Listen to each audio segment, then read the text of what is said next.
So I just, when your head starts going and for whatever reason, and those limiting beliefs come up, feel the feelings. You have to feel the feelings or else it's going to come out as trauma someplace else. Feel the feelings, notice them, and you can put your hand on your chest and just as a way of self-compassion, and then keep going. You don't stop. It doesn't help you to stop because that's dimming your own light, and let your light be bright, because whatever your dream is, you're going to be helping somebody else.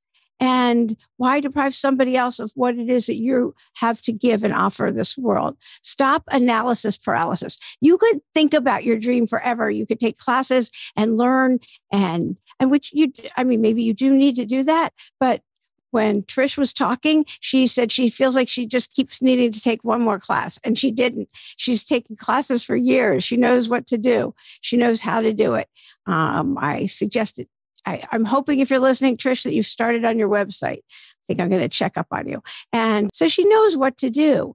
And it's recognizing, what are your limiting beliefs? What is it that your head's telling you that isn't true? Maybe you need to journal to see what that is, because we all have stuff. There's no way you're going to escape this life without some stuff.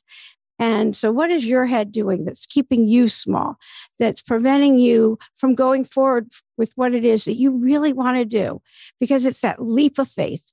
It's taking that jump. And maybe that jump and leap of faith means you're going to put 30 minutes a day into your dream, what it is that you really want to be doing. Because once you start taking action, putting an hour a day, whatever it is that you want to do into that, then you're creating energy. And when you start doing that, the universe starts rising up to meet you. I don't know how that works. It just does. But when you are taking action steps towards what it is that you want to do, the universe just responds in kind. And so you just start moving. If you listen to the podcast, you know I always talk about how God doesn't drive parked cars. You need to take action. And as long as you're taking action, then what it is that you need starts appearing, and it does. Whatever you focus on grows. So if you look for the negative, you're going to see the negative. But if you start seeing all the miracles around and what it is that you want to manifest, then that's what you're going to find. And if you can see it, you can be it. Everyone has their own unique handprint. Angela Manuel Davis I used to talk about her a lot. She says, if God put that dream in your head, there's a reason for it. And she's very motivational. And so there's a reason that dream was put in your head. And everyone has their own unique handprint. Nobody can do what it is that you can do the way you can do it. So what is it that you want to do? Do you want to write a book? Do you want to start a podcast?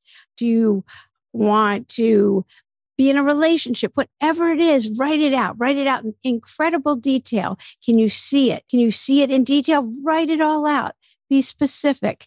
And then find somebody who's doing exactly what it is that you want to do and ask them how they did it. People love to talk about how they got to where they are. They love telling their story and helping others. In fact, when you achieve the dream that you want to achieve, you're going to be helping others too and being like, this is how I did it. And you don't have to invent the wheel these days. There's so many ways to help you get there. When you write down what it is that you want to do, make it big, dream even bigger than what it is that you initially thought you wanted to do. I mean, this is called 52 Weeks of Hope. I'm almost at episode 150. I'm not sure what number this is, but it's almost there. So I keep going because I love doing this. It's something that lights me up. So what lights you up? What fills you with joy when you think about it? Don't think about what anybody else is going to think of you. What fills you with joy? That's a good starting place. And then think big. Think really big. Don't think of, what's such and such going to think, or what would my mom think, or anything like that, because none of that matters. It's what fills you with joy. Just close your eyes and think of all the things that fill you with joy. Now write them down and think how you can put that together. Because if you can see it, you can do it. Everything is possible. There's nothing that isn't possible. Might not happen on our timetable is the only thing. Nothing ever happens on my timetable, at least. I'm somebody that it always happens a little slower than I want it, but I'm somebody that wants like instant gratification. So although I've gotten way, way better, I'm a lot more balanced these days. Then take a look at all the things you've accomplished and what you've gotten through. Because at this point, even look at the last 5 years, look at everything you've accomplished and gotten through. So whatever it is that you want to do, you can create a legacy. over the next 20 years. You could do that. Anything you want to do, you can get that done.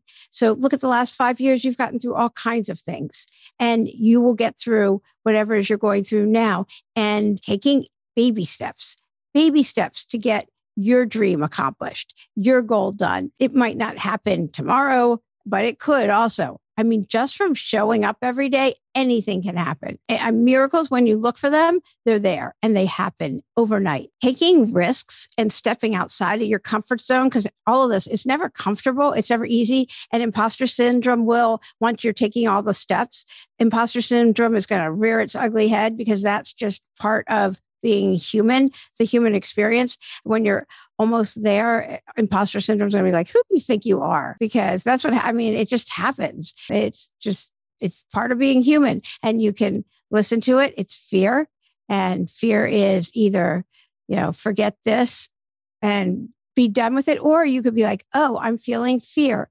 and recognize it, acknowledge it, feel where it is in your body, because it's someplace in your body. Everybody feels it someplace. Some people feel it in their throat, in their third chakra. And you might want to open that up and make sure that you're able to talk about it, or in your heart chakra. I feel it in my gut a lot. And so you want to just close your eyes and get clean and feel it all the way. And you can feel it out. It'll actually move around, and you can feel it leave your body. And at that point, you're creating new neural pathways, which is very, very cool. And then you walk through it. You're like, okay, I got through that. And you keep going, which is a very cool thing, to walk through your fears. And it doesn't mean like, I'm tough and I don't have to feel it. No, have to feel it. And then you walk through it anyway. And who are the people that you find most inspirational? Be sure to listen to that, because you're going to get through this no matter what. As you go through the process, celebrate every victory, and no matter how small. Celebrate yourself. It's something I like to ask people, how do you celebrate? Because instead of saying, okay, next, like, okay, all right, I got to here. Now what? Because there's always going to be a next, but you have to celebrate everything and enjoy the process. Don't be so focused on a goal of what you want to get to that you're not enjoying the journey. Because even if you want to be on a stage somewhere and then you're on the stage, okay, then at the end of the night, then there you are. There's going to be something else. So be sure to enjoy the journey and the process, which I'm a big proponent of meditation, which meditation has me enjoy each moment. When people ask me, well, what's the big deal? It's like gratitude lists. I'm not grateful, Lauren. Why should I do a gratitude list? By the time you get to the end of the gratitude list, you feel grateful. Meditation makes me okay with everything that's happening around me. It makes me okay. It doesn't make what's happening around me okay, but it makes me okay with what's happening around me. It gives me a sense of calm and balance.